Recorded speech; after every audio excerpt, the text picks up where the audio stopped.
Chief minister को कहना पड़े, ये दुर्भाग्य की बात है। जो हमारी प्रीमियर एजेंसी हैं, सीबीआई, इनकम टैक्स, ईडी, उसके बारे में कहना पड़े कुत्तों से ज्यादा घूम रही ईडी देश के अंदर। एक मुख्यमंत्री, चुनाव मुख्यमंत्री कहे, जिसके चुनाव जीतने की हवा चल रही है वहां पर, वो कहे कुत्तों से ज्यादा घूम रही ईडी घर घर के अंदर, देश के अंदर। इससे बड़ा दुर्भाग्य क्या होगा, बता दीजिए आप।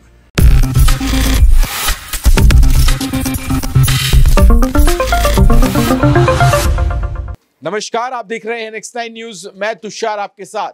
देश में कुत्तों से ज्यादा ईडी घूम रही है। जी हाँ, यहां पर अशोक गहलोत ने यह बयान दिया है और इस बयान के बाद कहीं ना कहीं सीधा सीधा ये जो निशाना है वो ईडी पर तो साधा ही है और भारतीय जनता पार्टी पर भी साधा है। हमने देखा किस तरीके से, परसों की बात करें अगर एक दिन पहले, तो यहां पर जिस तरीके से हमने देखा कि राजस्थान में ईडी ने जो छापा मारा कांग्रेस पर, गोविंद सिंह डोटासरा के घर जो छापा मारा, उसके बाद कांग्रेस यहां पर लगातार एक के बाद एक कांग्रेस के सभी नेता जो हैं वो भारतीय जनता पार्टी को घेरते हुए नजर आ रहे हैं, क्योंकि उनका कहना है कि ये ईडी की खुद की कार्रवाई नहीं है, ये बीजेपी की कार्रवाई है। बीजेपी के इशारों पर यहां पर ईडी ये काम करती नजर आ रही है। साथ ही साथ अशोक गहलोत ने अपने भाषण में संबोधित करते हुए ये भी कहा कि मोदी जी, अब आपकी उल्टी गिनती जो है वो शुरू हो गई है, आप अपने दिन गिनना आप शुरू कर दीजिए। लेकिन जो उन्होंने ये स्टेटमेंट दिया कि देश में कुत्तों से ज्यादा ईडी घूम रही है, इसके बाद जो है वो बवाल सा मच चुका है। क्योंकि कई बार जो हमने देखा है कि अशोक गहलोत जो है वो अपने कई ऐसे बयानों के बाद जो है वो घिरते हुए नजर आए हैं। कांग्रेस पार्टी भी यहां पर कहीं ना कहीं मुश्किलों में फंसती हुई नजर आई है जब वो इस तरीके के कई बयान दे देते हैं। लेकिन ऐसे बयान देने की नौबत ही क्यों आई? वो इसलिए आई कि यहां पर ईडी ने जिस तरीके से कांग्रेस पर यहां पर हमला बोला, उसके बाद यहां पर कांग्रेस जिस तरीके से बीजेपी पर हमलावर है। दर्शकों, 25 नवंबर को राजस्थान में चुनाव होने और चुनाव के तहत यहां पर सभी पार्टियां जो है वो अपनी अपनी तैयारियां कर रही हैं। राजस्थान में कांग्रेस इस समय सरकार में है, कांग्रेस इस समय मजबूत स्थिति में देखी जा रही है। एक के बाद एक वो गारंटियां लॉन्च कर रही है जनता के लिए, और इसी को लेकर यहां पर जो है बीजेपी के अंदर कहीं ना कहीं एक डर का माहौल है, ऐसा कहना है कांग्रेस का। और गहलोत का यह भी कहना है कि हम जो गारंटियां लॉन्च कर रहे हैं उस गारंटियों से यहां पर जो मोदी सरकार है वो डर गई है, इसलिए वो ईडी का इस्तेमाल कर रही है। लेकिन दरअसल आपको बता दें, जिस तरीके से सिर्फ राजस्थान की यह बात नहीं है, यह बात हमने आम आदमी पार्टी के केस में भी देखी, तेलंगाना में भी हमने देखी, हमने टीएमसी के नेताओं पर भी देखा है कि किस तरीके से सरकारी एजेंसियों का जो दुरुपयोग है वो हमें विपक्षी दल पर होता हुआ दिखाई देता रहा है। लेकिन राजस्थान से ये जो स्टेटमेंट आया है अशोक गहलोत के मुंह से, राजस्थान के मुख्यमंत्री के मुंह से, ये काफी बड़ा स्टेटमेंट है। चलिए आपको सुनाते हैं ये स्टेटमेंट और वो पूरा भाषण जिसमें उन्होंने ये बात कही।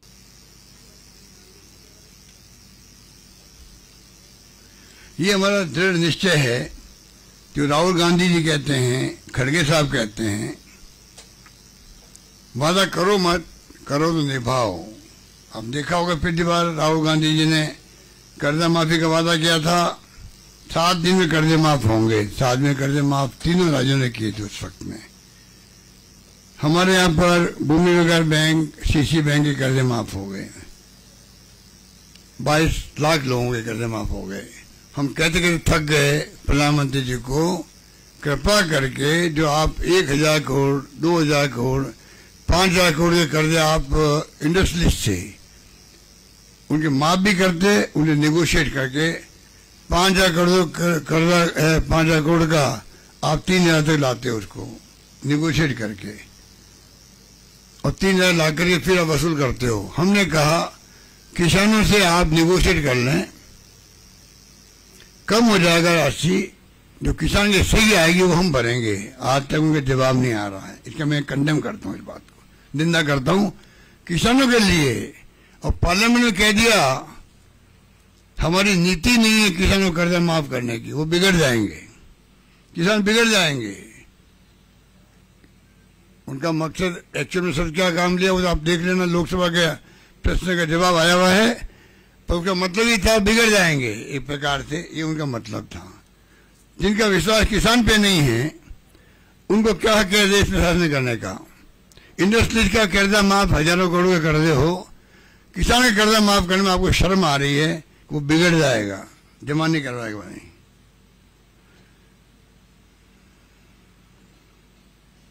राजस्थान में भरोसे का नाम कांग्रेस हो गया है। जो अध्यक्ष जी ने भी इतना प्रचार प्रसार किया हमारी सरकार की नीतियों का, कार्यक्रमों का, सिद्धांतों का, फैसलों का, जेल में बैठ गया है। हालांकि ईडी पहुंच गई के घर पे, वो अलग बात है। ईडी पहुंची इसलिए इसको टारगेट करो, अध्यक्ष को टारगेट करो, ज्यादा ही बोलता ये सरकार के बारे में। पर ईडी को कल सबक मिल गया। एक चीफ मिनिस्टर को कहना पड़े, ये दुर्भाग्य की बात है। जो हमारी प्रीमियर एजेंसी हैं, सीबीआई, इनकम टैक्स, ईडी, उसके बाद कहना पड़े कुत्तों से ज्यादा घूम रही ईडी देश के अंदर। एक मुख्यमंत्री, चुनाव मुख्यमंत्री कहे, जिसके चुनाव जीतने की हवा चल रही है वहां पर, वो कहे कुत्तों से ज्यादा घूम रही ईडी घर घर के अंदर, देश के अंदर। इससे बड़ा दुर्भाग्य क्या होगा बता दीजिए आप। मुझे गुस्सा आता है कि आज इस देश के हम नागरिक हैं। 70 साल तक कांग्रेस ने देश को एक रखा, अखंड रखा। इंदिरा गांधी शहीद हो गई, राजीव गांधी शहीद हो गए, देश को एक अखंड रखा है। बांग्लादेश बना दिया, 2 टुकड़े कर दिए पाकिस्तान के। ये नाम नहीं लेते इंदिरा गांधी का, पंडित नेहरू का, राजीव गांधी का। इनको शर्म ही नहीं आती जिन्होंने देश के त्याग किया हो। इतिहास में उनका नाम हटा रहे हो आप, मिटा रहे हो। आपके मिटाने नहीं मिटने वाला है। ईडी के बारे में ये कमेंट करना आप सोच क्यों किया गया होगा? साल भर से वहां मकान किराए पे ले रखे, मैंने सुना है। परिवार शिफ्ट हो गए वहां पे रायपुर के अंदर। अब रोज तंग कर रहे हो, रोज तंग कर रहे हो। क्या करेगा मुख्यमंत्री? क्या करेगा मुख्यमंत्री? क्या हो रहा है देश के अंदर? इसलिए हम कहे लोकतंत्र खतरे में है, संविधान की धज्जियां उड़ रही है। आपके इशारे पे ईडी, इनकम टैक्स, सीबीआई नाच रही है।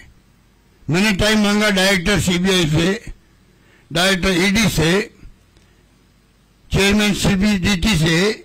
मैं आऊं आपके बारे में, एक नागरिक भी हूं, मुख्यमंत्री हूं चुनावा। बताओ मैं आपको आपकी स्थिति आज की तारीख में क्या बनी हुई है, क्या रहनी चाहिए। हमें गर्व होगा अगर आप फाइनेंशियल इरेगुलरिटीज को, अनियमितताओं को आप उनको रोक सको, क्राइम करने वालों को सजा दे सको, जेल भेजो उनको। हमें खुशी होगी, हम वेलकम करेंगे आपका।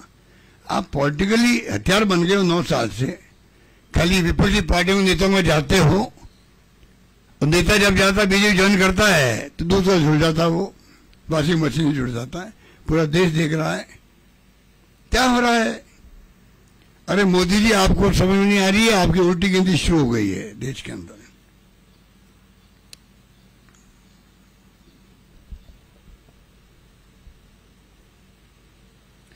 प्रधानमंत्री जी खुद फॉलो करने लगे, कहने लगे कि ये मोदी की गारंटी है। गारंटी शब्द उनकी जबान पे आने लग गया। इतने घबरा गए हमारी गारंटियों से कि मोदी जी खुद कह रहे हैं कि ये मेरी गारंटी है। पर मैं कह सकता हूँ राजस्थान के जनता में इतना विश्वास जम गया है, भरोसा जम गया है प्रदेश के ऊपर कि विश्वास का नाम कांग्रेस है। राजस्थान के अंदर विश्वास का नाम कांग्रेस है, तरक्की का नाम कांग्रेस है, इतना मैं कह सकता हूं आपको। और भरोसा का नाम ही कांग्रेस है राजस्थान के अंदर। हमारी गारंटी मॉडल को प्रधानमंत्री फॉलो। देखा आपने किस तरीके से यहां पर अशोक गहलोत सीधा सीधा बेखौफ होकर ये स्टेटमेंट देते हुए नजर आ रहे हैं। लेकिन सवाल एक बार फिर से यहां पर ये उठता है कि अगर यहां पर जितने भी विपक्षी दल हैं वो भ्रष्टाचारी हैं, तो क्या यहां पर जो सत्ता दल है वो भ्रष्टाचारी नहीं है? क्या उनके जो नेता हैं वो भ्रष्टाचारी नहीं है? क्या उन पर ईडी की रेट जो है वो क्यों नहीं पढ़ाई जाती? क्या यहाँ पर सीबीआई, इनकम टैक्स, ईडी जो है वो उनके लिए काम नहीं करती? और क्या ईडी, सीबीआई अब अपना अस्तित्व खो चुकी है? सिर्फ सरकार के जो आदेश आते हैं उस पर ही वो अमल करती है। इसको लेकर भी बड़े सवाल यहाँ पर खड़े होते हैं, जो जनता भी अब कहीं ना कहीं यहाँ पर मोदी सरकार से पूछना चाहती है, जो विपक्षी दल भी कहीं ना कहीं अब यहाँ पर मोदी सरकार से पूछना चाहता है। और आप इस पूरी खबर पर क्या राय रखते हैं, क्या सोचते हैं? नीचे में कमेंट सेक्शन में जरूर बताएं। देखते रहें नेक्स्ट टाइम न्यूज़। धन्यवाद।